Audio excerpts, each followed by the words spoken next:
Hey guys, Assalamu alaikum, merhaba, kenelima, hoş geldin, welcome to my channel. I hope आप सब खैरियत से होंगे। अल्हम्दुलिल्लाह हम भी बिल्कुल खैरियत से हैं और अल्लाह करे आप लोग कोविड से महफूज रहें। आज की जो वीडियो है वो आई थिंक सबसे ज़्यादा पूछा जाने वाला सवाल मेरे पास मेरे इंस्टाग्राम पे, सबसे ज़्यादा मेरे यूट्यूब चैनल के कमेंट्स में, कि आज मैं उसके आपको जवाब देने लगी हूँ। और वो सवाल क्या है?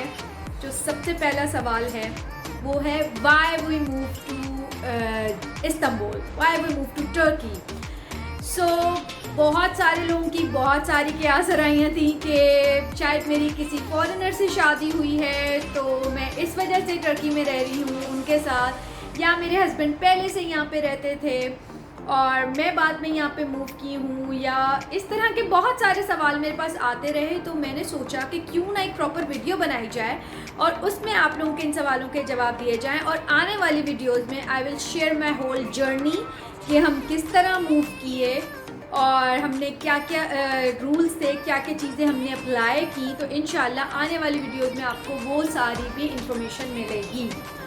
सो आज हम जिस वीडियो और जिस बात को इस वीडियो में कवर कर रहे हैं वो है why we move to Istanbul. सबसे पहले my husband is not from Turkey, he is Pakistani और वी बोथ आर कज़न्स। और हम दोनों साथ ही टर्की मूव किए थे। पहला जवाब तो मेरे ख्याल से सबको ये क्लियर हो गया, क्योंकि बहुत सारे लोगों ने मेरे इंस्टाग्राम पे और शायद मेरे थंबनेल्स में पिक्चर्स देखी हैं जिसकी वजह से they want to know. And my husband is a very private person, he doesn't want to come in front of camera all the time, so that's why I do respect his this thing that he wants his privacy. So he is supportive to me, तो इससे ज़्यादा अच्छी बात क्या हो सकती है। सो मुझे भी इस चीज़ का ख्याल रखना चाहिए। सो येस, अब मैं कुछ पॉइंट्स में आपको बताऊंगी why we move to Istanbul. बहुत लंबी बहुत सारी बातें हो गई, तो चलें जी। Point number 1। So the point number 1 is security and better life. आप लोगों को जैसे पता है आजकल सिक्योरिटी के जो हालात हैं हमारे मुल्क में, जिसकी वजह से हर कोई, और जो रिसेशन और कोविड ने वाकई बहुत लोगों के लिए चीज़ें चेंज की, लेकिन उससे पहले से ही काफ़ी चीज़ें थी जो हम लोगों को समझ आ रही थी।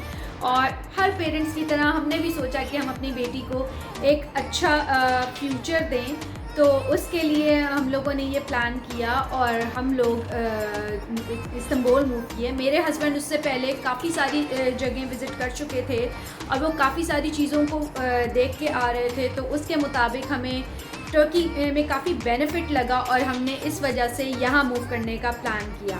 दूसरा कि पाकिस्तान में अल्हम्दुलिल्लाह मेरे हस्बैंड जो हैं वो बहुत अच्छे सेटल्ड थे, बट समटाइम्स होता है कि कुछ सेल्फ आपको एक चाहिए होती है अपनी ग्रोथ, और जहाँ पे आपकी ग्रोथ इस तरह से ना हो रही हो तो उस जगह को छोड़ के डिफरेंट जगह पे भी अपना मेहनत की जा सकती है। और जैसे कि आप लोगों को पता है कि हिजरत वैसे भी सुन्नत है, तो हमने सब ये सारे मामलात के बाद हम लोगों ने सोचा कि हम कहीं और मूव करके अपना फ्यूचर बनाने की कोशिश करें। सो यस, ये है पॉइंट नंबर 1। अब चलते हैं हम पॉइंट नंबर 2 की तरफ। Turkey has a very good future. आप लोगों को जैसे पता है कि टर्की की 100 ईयर्स की जो लीज़ ख़त्म हो रही है उसके बाद टर्की बूस्ट करेगा। यहाँ पे बहुत अच्छे बिजनेस और बहुत ज़्यादा बेनिफिट्स आगे आने वाले हैं, और जो इन पे पाबंदियाँ थी या जो एक पॉलिटिकल रीजंस हैं वो ख़त्म हो जाएंगी, कुछ नए रास्ते खुलेंगे, कुछ नई जगह खुलेंगी। और अगर आप इस चीज़ को अभी से बेनिफिशियल अपने आप को समझें इस जगह को और यहाँ आके इन्वेस्ट करें, अपना काम स्टार्ट करें, अपना बिज़नेस स्टार्ट करें, तो इंशाल्लाह वो भी सही तरीके से मेहनत करके और रिसर्च करके किया जाए तो बहुत यहाँ पे फ़ायदा है। तो कुछ ये सारी चीज़ें भी थी, मेरे हस्बैंड ने इस पर पूरी रिसर्च की और उसके बाद हमें लगा कि ये जगह अभी के लिए बहुत अच्छी है, तो क्यों ना यहाँ मूव किया जाए और अपनी किस्मत आजमाई जाए। Turkey is a Muslim country इससे पहले मेरा तो इत्तेफाक हुआ एक मुल्क कोरिया जाने का, जहाँ पे जाके मैंने देखा कि हलाल हराम का बाहर कितना मुश्किल है रहना जिस तरह से। और यहाँ पे सबसे बड़ी बात कि आपको हलाल फूड मिल जाता है, आपको मस्जिदें मिल जाती हैं, आपको यहाँ अज़ानें सुनने को मिलती हैं, और यहाँ पे आप एक अच्छे एटमॉस्फेयर में अपने बच्चे को ब्रॉट अप कर सकते हो। इसके अलावा सबसे अच्छी बात लगी हलाल फूड की, तो ये वजह भी थी कि हम लोगों ने सोचा कि क्यों ना इस जगह मूव किया जाए। The atmosphere of Turkey overall बहुत अच्छा वेदर है यहाँ का, और सबसे बढ़कर लाइफ यहाँ की बहुत हैपनिंग है, बहुत लाइवली है टर्की। यूरोप में मेरे हस्बैंड का इत्तेफाक हुआ है यूरोप में डिफरेंट कंट्रीज़ में जाने का, तो उन्होंने, और जो मेरी बहन बाहर रहती है, मेरे कुछ हमारे रिलेटिव्स बाहर रहते हैं, जब वो अपनी लाइफ बताते हैं और जो होता है कि जी वहाँ शदीद ठंड पड़ रही है या शाम है या रात है, तो बिल्कुल ही डेड हो जाएगा सब कुछ और कुछ नहीं है, ऐसे वीकेंड्स पे आपको मिलेगा। तो यहाँ ऐसा नहीं है, आपको यहाँ पे वीकेंड्स पे भी और वीकडेज़ पे भी आपको यहाँ पे ज़िंदगी चलती फिरती मिलेगी, और बहुत ज़्यादा जो है आपको लाइफ मिलेगी यहाँ पे। इवनिंग लाइफ है, सिर्फ काम आपने मशीन की तरह नहीं करना। येस, मेहनत करना बहुत ज़रूरी है, उसके बगैर आप ग्रो नहीं कर सकते, लेकिन आप जब इस तरह से इतनी मेहनत करें और साथ में अगर आप थोड़ी सी जो है अपने लिए सेल्फ एंटरटेनमेंट निकाल रहे हो कहीं के लिए, तो ये नहीं कि आपके पास टाइम ख़त्म तो आप कहीं नहीं जा सकते, आप यहाँ पे जा सकते हैं। Turkey is a very lively country, यहाँ पे आपको बहुत ज़्यादा कुछ देखने को मिलेगा। यहाँ की आपको गलियाँ मिलेंगी खूब रौनक वाली, यहाँ पे आपको कहवा खाने बहुत अच्छे मिलेंगे, जो यहाँ का एक ट्रेंड है। यहाँ पे भी लोग अपने कामों से फारिग होकर उधर बैठ जाते हैं, एक गैदरिंग होती है पार्क्स में, डिफरेंट जगहों पे। So yes, it's a very lively country, that's why हमें ये चीज़ बहुत अच्छी लगी और हमने सोचा कि क्यों ना किसी ऐसी जगह रहा जाए जहाँ पे सिर्फ काम हमने रोबोट की तरह नहीं करना, अपनी एक लाइफ भी गुजारनी है। Next point is Turkey is comparatively the European and American countries से ज़्यादा रीज़नेबल है। यहाँ लिविंग बहुत सस्ता है, और ये वजह भी थी क्योंकि अगर आप आ रहे हैं शुरू में तो आप यकीनन अपनी सेविंग्स कुछ लेके आएंगे। तो अगर आप देखिए हमारी करेंसी पहले ही बहुत ज़्यादा लो है, और उसमें अगर आप किसी ऐसे कंट्री में जाते हैं जहाँ पे यूरो या फिर डॉलर्स हैं, तो वो तो ना होने के बराबर है। और आपको शुरू में शुरू के जो हैं ऑलमोस्ट आप कह लें बहुत भी आप लगा लें, अगर आप सही लग के काम करें तो आपको 4 महीने 5 महीने थोड़ी बहुत अपनी बैकअप में सेविंग रखनी होती है, जिस पे आप अपना घर और अपना ख़र्चा और अपनी लिविंग को सेटल कर सकें, जॉब और उसकी स्ट्रगल के साथ साथ। तो हमें इस लिहाज से यहाँ पे बहुत अच्छा लगा, क्योंकि यहाँ की लिविंग बहुत कंपैरेटिवली यूरोप और यूएस की लिविंग से, कनाडा की लिविंग से हमें ये वाली यहाँ की लिविंग काफ़ी रीज़नेबल लगी। यहाँ पे लिविंग बहुत सस्ता है और कंपैरेटिवली दूसरे कंट्रीज से। और सबसे बड़ी बात कि यहाँ पे अगर आप अपने पाकिस्तान की कुछ सेविंग लेके आ रहे हैं तो आप सर्वाइव कर सकते हैं, लेकिन साथ साथ अपना फ्यूचर बनाने का ज़रूर सोचें, उसको कभी मत भूलें, नहीं तो आप यहाँ पे भी सर्वाइव नहीं कर सकते। You have to make a proper plan and उस पर बिल्कुल काम करना होगा। इट्स नियर टू पाकिस्तान, जी हाँ, वाकई में ये पाकिस्तान से करीब है। अगर आप एक डायरेक्ट फ्लाइट पे जाएं तो 6 घंटे में आप पहुंच सकते हैं। यही वजह है कि जब आप परदेश काट रहे हैं, बीच में अगर कोई मुश्किल आ गई या आपको अपने पेरेंट्स के पास जाना है मिलने या उनको अपने पास बुलाना है, तो आपको वो 20-20 घंटों के या 2-2 दिन के सफ़र करने की ज़रूरत नहीं है, या आपको सोचना नहीं पड़ेगा, और आप आराम से इस मुल्क में आ सकते हैं 6 घंटे की फ़्लाइट से। तो ये वजह भी एक थी कि हम लोगों ने इसको चूज़ किया कि भाई ये करीब है, अगर हमें अपने मुल्क जाना हो तो हम आराम से जा सकते हैं, और टिकट भी दूसरे उनसे ज़्यादा ठीक मिल जाता है अगर आप सही तरीके से लें। मैं इस पर भी एक वीडियो बना दूँगी आप लोगों को, क्योंकि मैं आपको यहाँ एक राज की बात बताऊँ, मैं अभी आई हूँ जब यहाँ पे वापस पाकिस्तान से, तो मेरी दोस्त जो थी वो 1.5 लाख रुपए के अपने बेटे की और अपनी जो है टिकट भर के आई थी। लेकिन वो तरीका मैं आप लोगों को ज़रूर बताऊँगी, क्योंकि मैं सिर्फ 60,000 में हम दोनों, बेटी और माँ दोनों तुर्की पहुँच गए थे। कितना फ़र्क है, इस पर भी याद रखिएगा, बताऊँगी आपस की बात।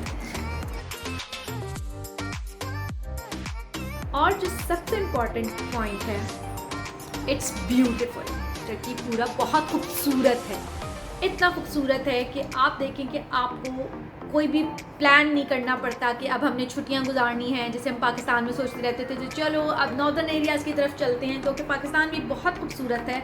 बट यहाँ पे जो इन लोगों ने बहुत अच्छा काम किया हुआ है कि इन्होंने अपनी लाइफ ऐसे सेटल कर दी है कि इतना खूबसूरत है कि आपको कोई स्पेसिफिक जगह का नहीं सोचना पड़ता। यहाँ पे भी लोग जाते हैं, लेकिन ओवरऑल अगर आपको अपने लिए कोई एक अच्छी आउटिंग सोचनी है तो यहाँ इतने खूबसूरत बीच हैं, इतने खूबसूरत यहाँ पे साहिल हैं, तो आप लोग वहाँ जाके भी कर सकते हैं। और मेरे प्रीवियस व्लॉग्स में आप लोगों ने देखा भी है कि मैं आप लोगों को साहिल पे लेके गई हूँ, डिफरेंट, एक प्रॉपर बीच पे और एक घर के पास एक रैंडम साहिल पे भी लेके गई हूँ। अगर नहीं है तो प्लीज़ जाके मेरी वो वीडियो ज़रूर चेक करें, आपको मज़ा आएगा, तो आपको मेरी इस बात का अंदाज़ा हो जाएगा।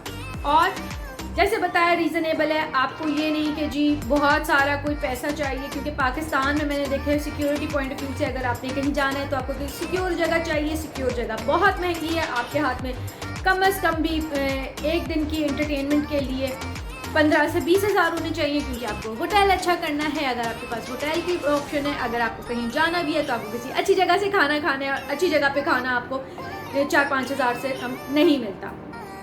उससे बेहतर है कि आप अपने घर से कुछ बनाए या कहीं से भी एक डोनर 20 लीरा का ले लें और आराम से बैठ के व्यू में एक कोला ले लें और बैठ के आराम से आप अपना वो व्यू एंजॉय करें।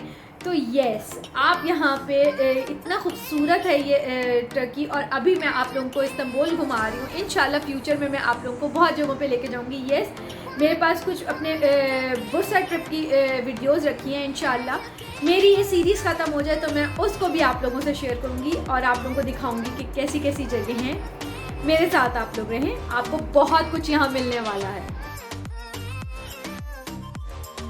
सबसे इम्पॉर्टेंट जो है पॉइंट, जो हमारी सबसे ज़्यादा बेस भी है यहाँ पे रुकने की, this is the centre of the whole.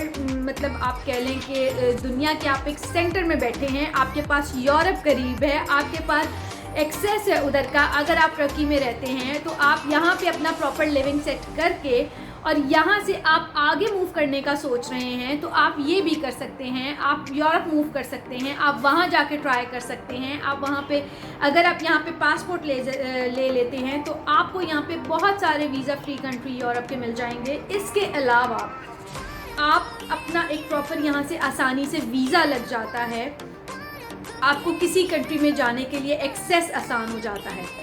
तो ये एक बेसिक रीज़न थी जिसकी वजह से हम इधर आके बैठे कि यहाँ से हमारे लिए अगर इन फ्यूचर हमारे लिए हमें समझ नहीं आ रही है, हम आगे मूव करने का सोच रहे हैं, तो हम यहाँ से आगे मूव करना भी हमारे लिए आसान होगा, हमारे बच्चों के लिए आसान होगा। अगर वो अपनी एजुकेशन कर रहे हैं और उनको एजुकेशन के लिए कहीं बाहर जाना है, किसी बड़ी यूनिवर्सिटी में जाना है, तो उनके वीज़ाज़ आसानी से लग जाएंगे। हम उनके साथ जाके आराम से उन्हें सेटल कर सकते हैं। सो यस, ये बहुत इम्पॉर्टेंट रीज़न थी और ये बेनिफिट यहाँ पे बहुत अच्छा है। आई होप आपको ये वीडियो पसंद आई होगी और जो पॉइंट्स हैं उससे आप लोगों को भी हेल्प मिली होगी और बहुत सारे सवाल जो मुझसे किए जाते थे उनका जवाब भी मिल गया होगा। तो यस, अगर आप लोगों को ये वीडियो पसंद आई तो लाइक करना मत भूलिएगा, अपने दोस्तों से शेयर करना मत भूलिएगा। और मैं गाइस यहाँ पे एक बहुत इम्पॉर्टेंट बात कहूँगी कि आगे आने वाली जर्नी जो है मैं अपना एक्सपीरियंस शेयर करूँगी। I am a housewife, I am a home maker और मैं अपना एक्सपीरियंस शेयर करूँगी और please don't comparison other experience to different people. आपको आपने किसी और से उनका डिफरेंट एक्सपीरियंस सुना, मेरा एक्सपीरियंस डिफरेंट है, तो बी काइंड, उसको कंपैरिजन मत करें। बल्कि एक अच्छी बात यह है कि आपने जो सीखा शायद वो एक्सपीरियंस मेरे साथ नहीं हुआ, जो आप लोगों ने किसी से सुना या आपके साथ हुआ, तो उसको आप ज़रूर कमेंट बॉक्स में शेयर करें। क्योंकि जो लोग अभी टर्की आने का प्लान कर रहे हैं, जो फैसला कर रहे हैं टर्की आने का, वो यहाँ पे आएँ तो उनके लिए एक चीज़ क्लियर हो, और वो कमेंट्स में से जो छोटी बहुत चीज़ें हैं उनको वहाँ से मिलें। और ऑनेस्टली आप लोग जब अपनी चीज़ें शेयर करते हैं तो मुझे बहुत कुछ सीखने को मिलता है। और मुझसे बहुत सारी जगहों पे ऐसा हुआ है कि मुझसे बहुत सारे लोगों ने सवाल किया है, और उसमें मेरे फॉलोअर्स जो अभी तक मेरे पास बहुत अच्छे लोग हैं, उन्होंने उसका जवाब दे के मेरे लिए आसानी कर दी और मेरी भी नॉलेज में इजाफा किया। तो अपना बहुत सारा ख्याल रखिएगा। आने वाली वीडियोस बहुत इंटरेस्टिंग होने वाली हैं। मैं इस टाइम पे कुछ डिफरेंट चीज़ों पे रिसर्च कर रही हूँ इंशाल्लाह, ताकि मैं उसको एक सही और प्रॉपर वे में आप लोगों को गाइड कर सकूँ। बहुत सारे लोग हैं, क्योंकि मेरा बच्चा अभी छोटा है तो उसके लिए उसका स्कूल का अभी इतना नहीं है, बट बहुत सारे लोग मुझे मैसेज कर रहे हैं कि जी उन्होंने आना है और वो डर रहे हैं बच्चों के आने पे कि हम उनकी स्कूलिंग का क्या करेंगे, लैंग्वेज का क्या इशू है। तो गाइस ऐसा कुछ नहीं है, सब चीज़ें यहाँ पे अवेलेबल हैं। इंशाल्लाह कमिंग वीडियोज़ में मैं इन सबको कवर करूँगी। तो अपना बहुत सारा ख्याल रखिएगा। मेरे चैनल को सब्सक्राइब करना मत भूलिएगा, फ्रेंड्स से शेयर करना मत भूलिएगा, और प्लीज़ बेल आइकन दबा लीजिएगा ताकि आप लोगों को सबसे पहले मेरी वीडियो की नोटिफिकेशन मिलती रहे। अपना बहुत सारा ख्याल रखिएगा, मुझे दुआ में याद रखिएगा। अल्लाह हाफिज़।